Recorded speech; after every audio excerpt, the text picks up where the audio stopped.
Seats. Just while they are resuming their seats, it occurred to me, and in fact there was a couple of comments at the back, that this particular topic seemed to be a little bit off the beam of the day. However, I'm sure with the panel discussion your understanding has developed, and in fact I drew a parallel between the Jakarta Centre for Law Enforcement Cooperation, which is a police centre for countering terrorism, etc. That was set up between Australia, the Australian Federal Police, and Indonesian Polri. And it occurred to me that there might be opportunities moving forward for things similar to that, like a Jakarta Centre for Health Emergency Management or a Jakarta Centre for Disease Response and Management. So there's a number of really interesting ideas there for the policy developers in the back, and certainly I'm sure Professor Lay and I will be discussing some of those possibilities in the context of the ICAHAN Senior Advisor Group meetings that are forthcoming. So it might have appeared at first blush to be a little bit out of the normal political military theme, but I think the confluence of Pol Mill and other endeavours is increasingly diverging, and we were given a fantastic insight there. So thank you very much to Greta and the team. I'd like now to invite Brigadier Rookie and his team.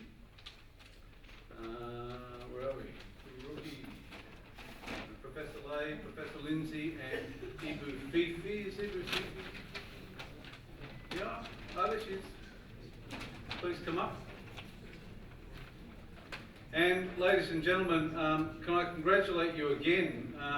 We seem to have held numbers very well this afternoon, which is always a tricky thing to do at a day-long seminar. So thank you very much. But we're now coming to the sharp edge of the seminar, where we've had a number of high-level strategic thought pieces, and now we're going to invite Professor Lay to start to bring all this, to coalesce these good ideas together in his topic of how Indonesia and Australia can best leverage their strategic partnership in the face of growing geopolitical contest in the Indo-Pacific. Professor Lay, over to you.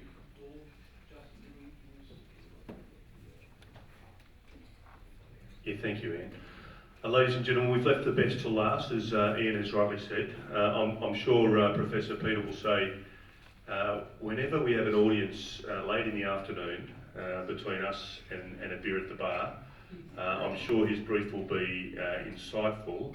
But I think in this sense, what we should ask is, we really need to, now that we've had a lot of information today, is where do we go and how do we get there? Peter did mention Liddell Hart, ends ways means. So how is it we can get there, and what policy do we need to address some of those issues that we've talked about regarding strategic partnerships? So, Peter, over to you. Thank you. Thanks, Justin. It's a pleasure to be back in a semi-military environment, RUSI. One of the things I learned by going to the University of Canberra was that it's different to being in a military environment, where if you're giving a lecture, soldiers will turn up in 3 ranks, dressed very much the same. They'd sit down, pay attention. They'd be on time. None of that happens in a university.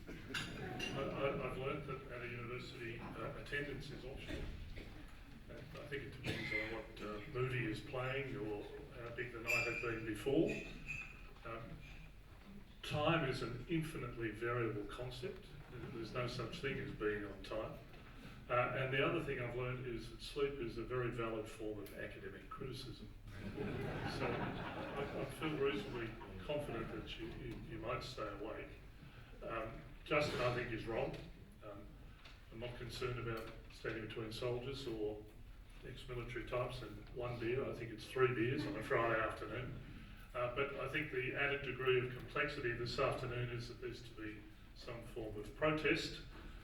Another one of the problems I had going to a university, coming from quite a conformist environment in the military, I was rather hopeful that at the university, that sort of down on the lower quadrangle would be the Marxists, and over here would be the Leninists and the Trotskyists. And I must admit that your children don't mind, they're very boring at university. None of this goes on. But I will try and bring a few things together.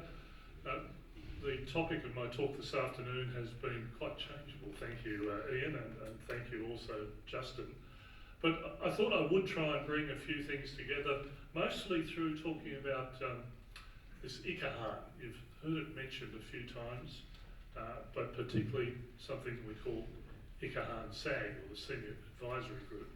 And I think certainly in the defence space it is something that is actually out there doing something. Now I'm sure it's happening in the cultural space, the economic and diplomatic space, but I can bring you some first-hand knowledge of how the military are trying to approach this. But I thought I'd start with just a few framing remarks and say that Indonesia and Australia are not natural strategic partners. But there is good reason for us to be strategic partners. I think our trajectories tend to align, and we've heard talk today about how this Indo-Pacific region, newly named, newly coined, the Americans were the latest to jump on to the terminology by changing Pacific Command to Indo-Pacific Command. And as I mentioned just briefly this morning, I think we're probably underdoing the Indo side of it, and we need to do more there. I do a little bit of work over in Western Australia, and certainly as I travelled around Australia while I was in the army, you look at security, you look at defence, and you look at the world in a different way depending where you are in Australia, East Coast, Northern Territory and the West Coast. So I think we do need to broaden the discussion. I do think that any alignment that comes about through our work with Indonesia will be to our mutual benefit and also to the benefit of the region. But there are things that set us apart, but there are things that are there that would encourage us to come together. Our trajectories are independent, and we are quite different countries. Therefore, those trajectories will not always be aligned. But let's commit ourselves to nurturing the relationship because it can be to our benefit. Many people rush to celebrate the differences between our two countries and take a pessimistic view of any relationship. I think it's time we moved on and considered the real advantages of a close strategic partnership between Indonesia and Australia. A few years ago I was invited to the Department of Defence. It was to a meeting. The topic was Indonesia and the meeting was held in the Defence Committee room. I found myself rushing to my old seat at the defence table thinking, well, this would be cool, I can sit down and see what it looks like from this side now. I found myself saying something a bit like this.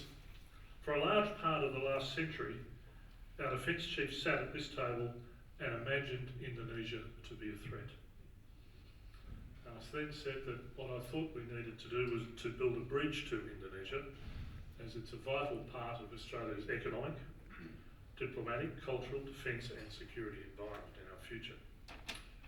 And I think in our xenophobic manner, Australia spent nearly half a century conjuring up Indonesia as a threat. And there are some who would still do that today. Indonesia is not a threat. Our relationship won't be easy, but they are not a threat.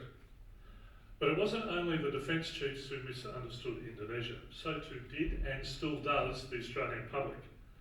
And I think there's a very and deplorable level of misunderstanding and ignorance.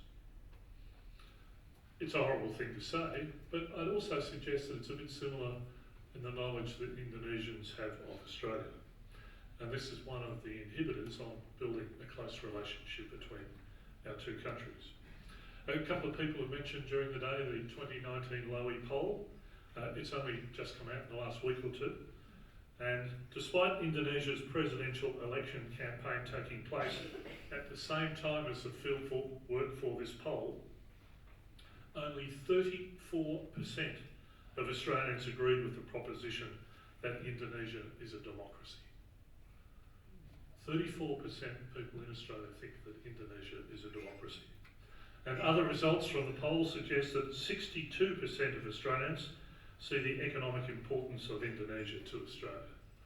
We'll have the rest of them catch up pretty quickly. 61 think that Australia is managing its relationship with Indonesia well. 37% think that Indonesia has worked hard to fight terrorism.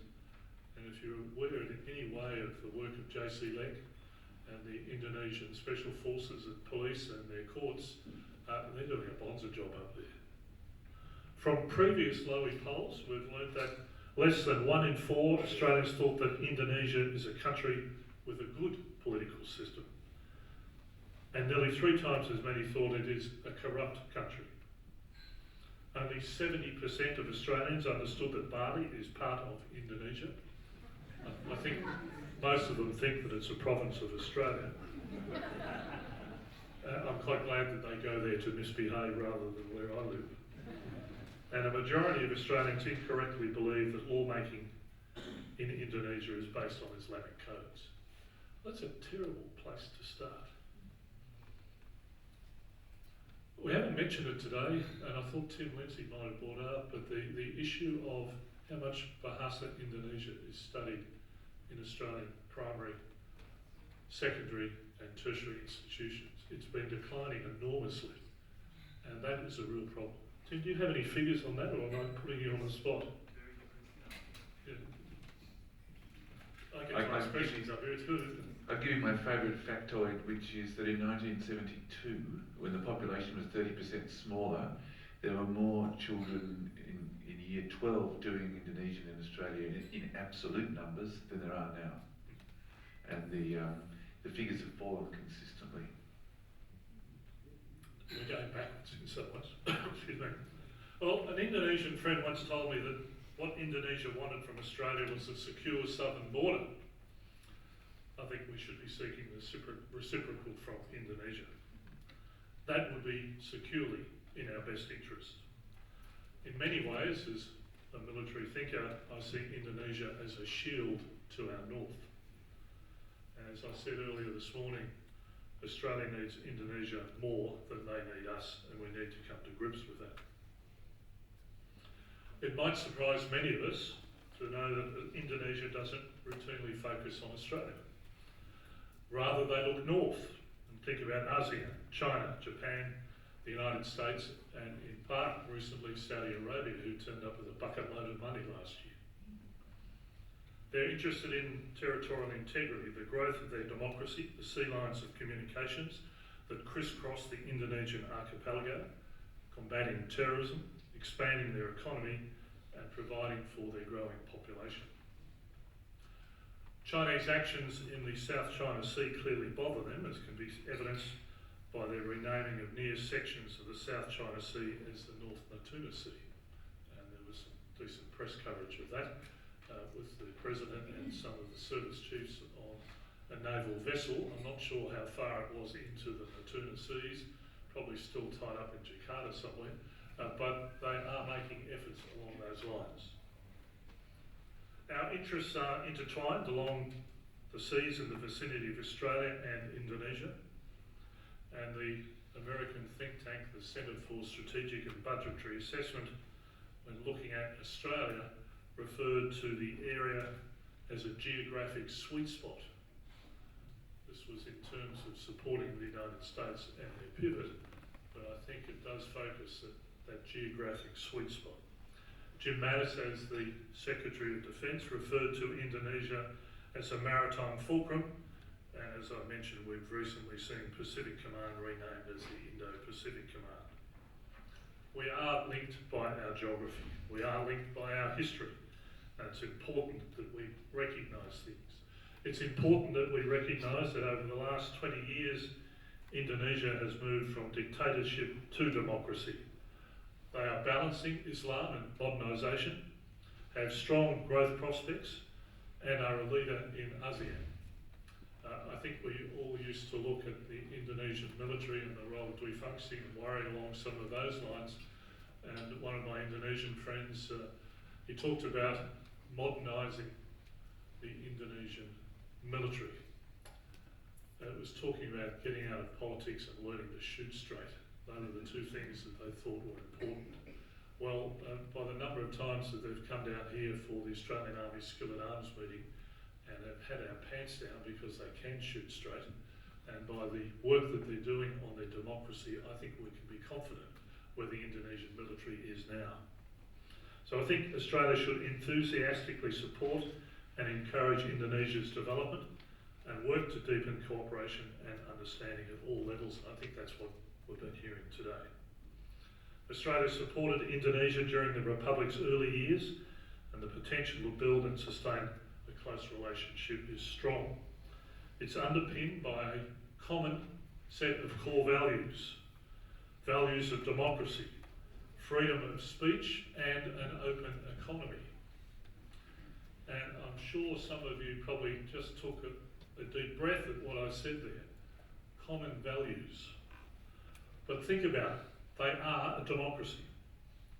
In many ways, their press is more troublesome than ours, and the economy is doing well. In The Economist last night, I saw 5.1% of GDP growth. We're nowhere near that. So they are doing well. So taking a long-term and strategic viewpoint, Australia and Indonesia's interests clearly converge. We can contribute to our mutual benefit, but also to stability, peace and security, economic development in the Asia-Pacific region, and it's in our best interests. Of course, things have not always been easy. East Timor was a problem, and we're about to come up to the 20th anniversary of Interfet. Next month will be the 20th anniversary of Operation Warden and Spitfire, which was the evacuation of the United Nations support in East Timor. Then there was the alleged spying incident, and I was very much involved in that. It was mentioned this morning. At home in the family, I'm known as Postman Pete, in that I took the letter from Prime Minister Abbott to SBY talking about what had happened around that. It was interesting because this Ikahan group had been going on for some time. I took the letter up, and the next day I went in to see some of my senior Indonesian military friends. There was actually a book launch going on, and many of them had been gathered, and we all met, we had a laugh, and they said, "What are you doing here?" I said, "Well, I brought a letter up. We're concerned that you're upset." And the reply was, "Well, not really. It's all right, it's the sort of stuff that happens. What we're upset about is, we know you spy, and you know we spy. What we're upset about is that you're much better at it than we are." So I think we assume certain things as this stuff goes on. Well, how do we build a relationship? Najib Rabat Kusuma, the Indonesian ambassador to Australia from 2013 to 2017, gave us a prescription. He said, "First, build a resilient relationship. And this requires both countries to expand the proportion of population that care and have an interest in Indonesia and Australia, including through the establishment of more and lasting Australia centres in Indonesia and new Indonesia language and culture classes throughout Australia." He said we need to have more policymakers who are knowledgeable of and sensitive to the political and economic pulses of the two countries. He further said we need to invest more to grow and mature the partnership as equals, with words and actions that carry more sincerity, that avoid lip service and eschew megaphone diplomacy. And we need to build and expand strategic sectors of cooperation. We need to strengthen regional institutions which serve as the framework of our security cooperation and contribute to our region's stability and peace. And he concluded, and this was a lecture he gave at the University of Canberra, by saying navigating the Indonesia-Australia relationship can at times take us through difficult situations. But when we navigate, using a long-term viewpoint as a compass and are well prepared for any short-term troubles, the destination becomes clearer and the journey less painful and more enjoyable. Now, this is where I get to disappoint Ian Errington, and I've done that quite a while and I quite enjoy disappointing Ian. And congratulations on putting this wonderful seminar together. Ian did allocate me the topic, how Indonesia and Australia can best leverage their strategic partnership in the face of growing geopolitical contest in the Indo-Pacific. And you've been presented with many elements of that context this morning. So, as the last speaker on Friday afternoon, I'm going to do what I want. So rather than cover the same ground again, I want to talk about what we mean by a strategic partnership, and I did mention that just briefly this morning. I then want to cover some issues around opportunities and potential irritations, and then I'm going to talk about the ICA and SAD.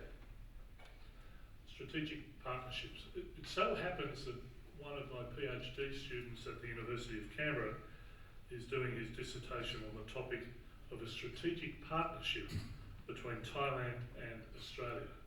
And when we're talking to people about strategy and we define it, glad to know that Justin remembered, we all think, I like Basil Liddell Hart, got to be a poem with a name like that. But strategy, the calculation, coordination, ways and means to achieve ends. But what's a strategic partnership? In the early work that this scholar has been doing, he found that people are divided over three main issues when they talk about a strategic partnership. What it is, what areas of cooperation are required, and can strategic partnerships exist in an undeclared form, or in the absence of a formal agreement creating one. And I think this is something we really need to be thinking about when we're talking about a relationship between Indonesia and Australia. We'll say a strategic partnership, and they're likely to understand something quite different. So this scholar has proposed three criteria for determining whether a strategic partnership exists. First, states must have mutual interests. Second, they agree on the same approaches to achieving those interests. And third, they work together and support each other at the operational level. I'd add a fourth element, and that is that they don't work against each other's interests. It's not going to be locked down tight, this is what you will do, this is what we will do in these certain circumstances and so on. I think we need to accept that the language is going to be looser. And that last element of not working against each other's interests is important when considering Indonesia and Australia today. Let's not expect an all-encompassing strategic partnership to develop easily and quickly. Don't expect too much early, but keep striving towards it. There is history between our two countries. There are doubts, and there are issues of respective strategic cultures. And by strategic culture, I mean your instinctive reaction. Why you do things. And quite often you don't understand why you're doing those things. For example, Indonesia has a non-aligned tendency, a reluctance to lead, and the Asian preference not to offend or even decide. For Australia, it's the need to align with great and powerful friends. I still think lingering doubts about our place in Asia and our brashness and impatience. What we should expect from Indonesia and Australia is that we recognise our differences and work towards a strategic relationship that recognises our mutual interests. And as much as I explained this morning, I spent quite a lot of time trying to be thinking like a Javanese. My Indonesian friend who is Javanese tried to think like Australian. It was doing our heads in after about 10 years, so we decided to be who we are and relate to each other. We should look to develop a relationship where we can agree on the same or maybe similar approaches to achieving those interests that we can work to, and then work together to support each other at the operational level. Of course, that won't always be possible, but it should be the type of open, honest and durable relationship that we aim for. And I think we also need to program resilience into the relationship.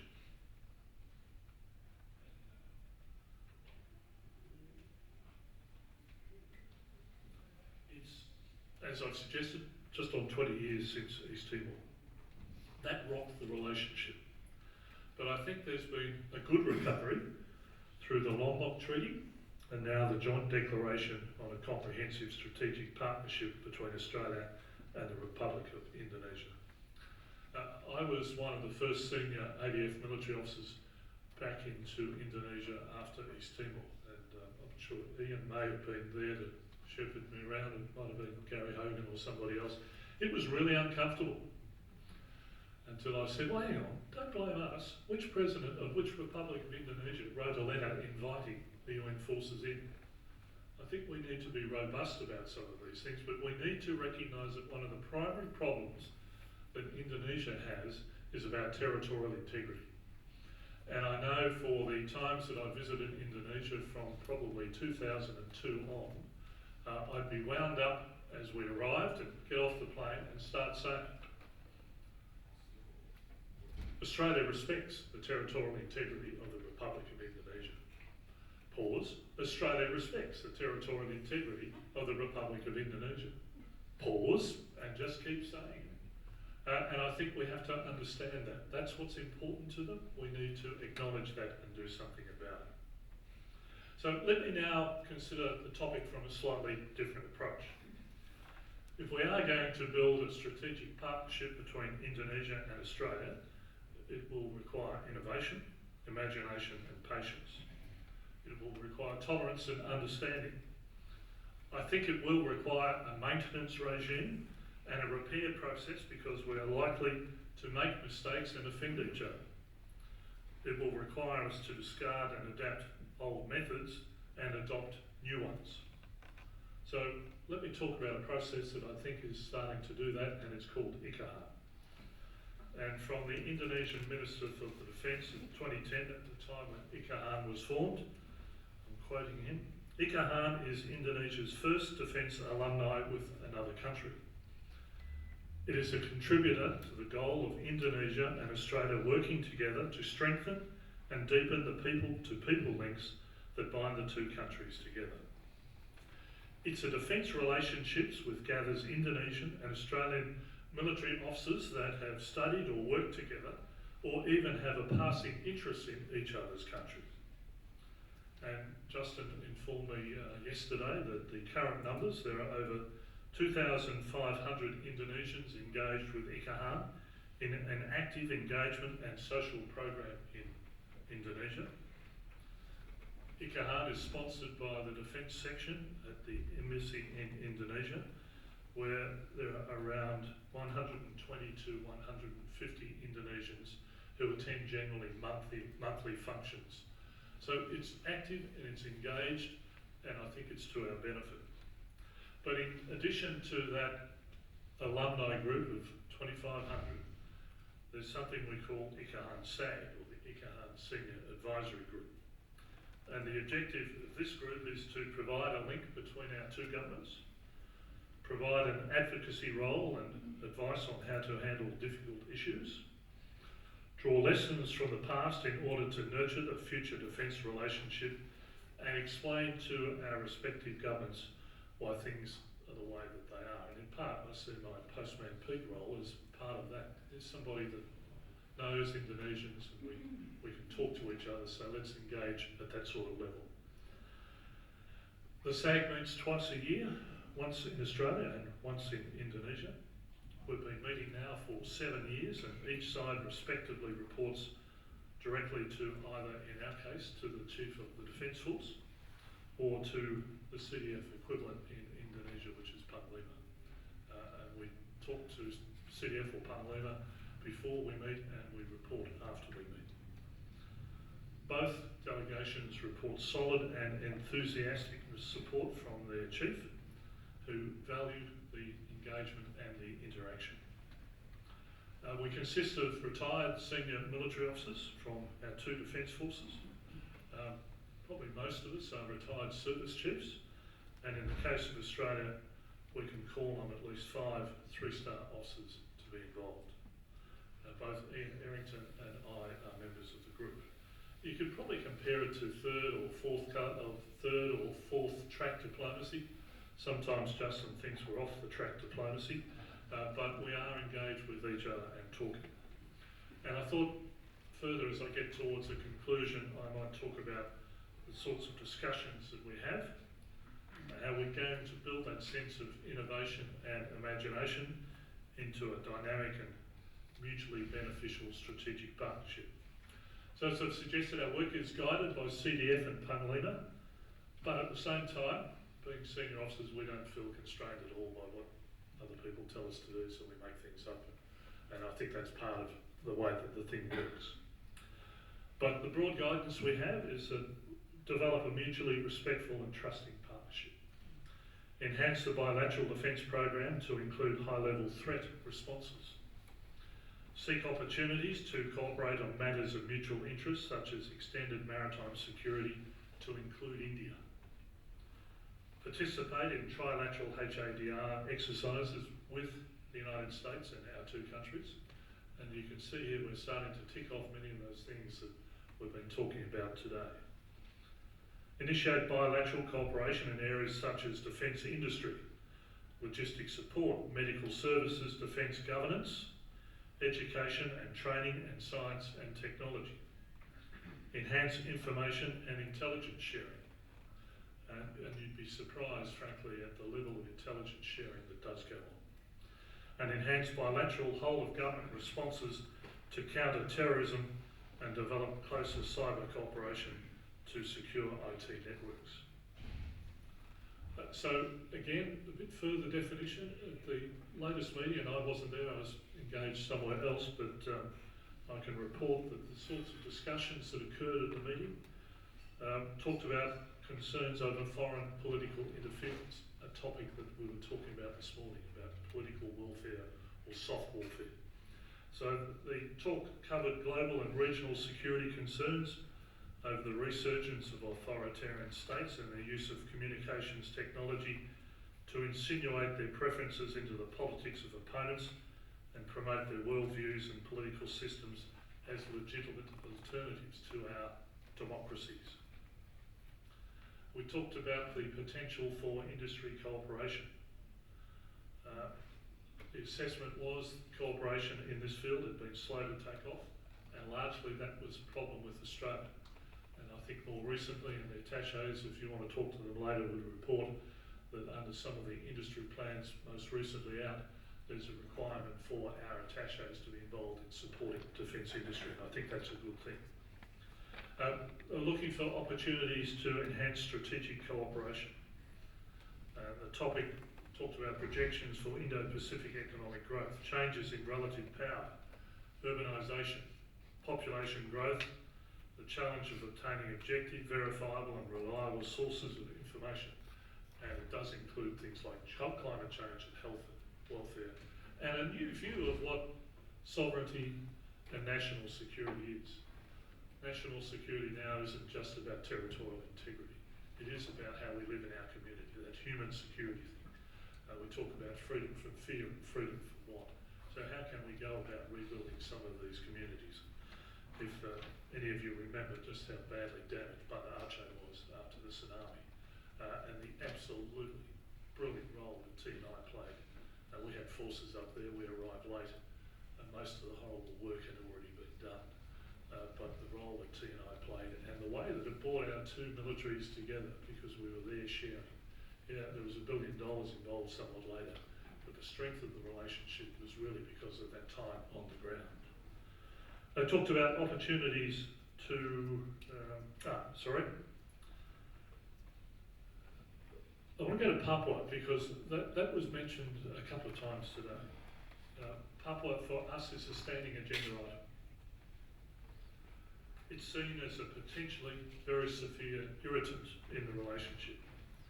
And our advice, and probably given more frankly than I'd care to discuss here because of the use of army swear words in all of this, there's a particular army swear word that's, at home I say gosh, but it's something, it's not that one. But our advice to Indonesia was to manage their affairs in Papua sufficiently well so that it doesn't become an issue. If it does become an issue, it would be difficult. There are Australian interest-motivated groups who are ready to go, and elements of our press who are ready to go. Ibu Fifi was talking this morning about the President and his sort of penchant for being involved in domestic and infrastructure things. Have a look at how many times the President's been over to Papua. I think it's really important. There is that commitment, but that needs to continue, and we certainly raise it every time. And one of the things we're trying to achieve is to take SAG to Papua for one of our meetings. Also talk about bilateral institutional and defence relationships. Talked about the Lombok Treaty, how we're working with HADR and counter-terrorism, personnel exchanges, training and education. And I might turn the table a bit later on Justin, and he could talk about that level of defence cooperation and defence engagement between Indonesia and Australia. And then we talk about interoperability. And for those of you from the military, you understand that's a particular term. I mean, it's how you work together. The interoperability that we have with doctrine and with training, with equipment, with radio frequencies, with fuel and ammunition and so on. You'd recall though that one of the things that I said signified that there was a strategic partnership was our ability to work together and support each other at the operational level. So we're now talking about this interoperability. They're big stretch targets, but why wouldn't you talk about it? We are geographic natures. We have those mutual interests, so how do we talk together? And a large part of that discussion is certainly around maritime issues. So not just from Ikahan, not just from me, this thought was confirmed by the views of Evan Laxmana, who in October of 2018 put forward a view, and this is, I think he was writing for Lowy at the time, that a maritime realignment of Australia-Indonesia defence relations could shape the broader Indo-Pacific security architecture and provide an additional strategic hedge for both countries. And one of Evan's key findings was that Canberra should formulate long-term plans to assist the modernisation of Indonesia's armed forces with a focus on maritime security operations, and should increase the number and scope of maritime exercises. And Ian suggested a number of things, the Jakarta Centre for this, Jakarta Centre for that. Well, one of my proposals would be the Jakarta Centre for Maritime Cooperation. So to conclude, I've concentrated on the defence environment in this presentation, and I do hope and I do know that similar work is being done in the diplomatic, cultural, trade and economic environments, but I suspect it's not so well advanced as defence. What I hope I've been able to demonstrate to you today is that defence officials at the most senior level from both Indonesia and Australia are seeking innovative and imaginative ways to progress the strategic relationship between our two countries. I hope that I've given you pause to think about the likely nature of strategic partnership that we might be able to achieve between Australia and Indonesia. And I would though just remind you to conclude that our two countries are not natural partners, but that's no reason not to work together for our mutual benefit and the benefit of our region. And I look forward to the discussion period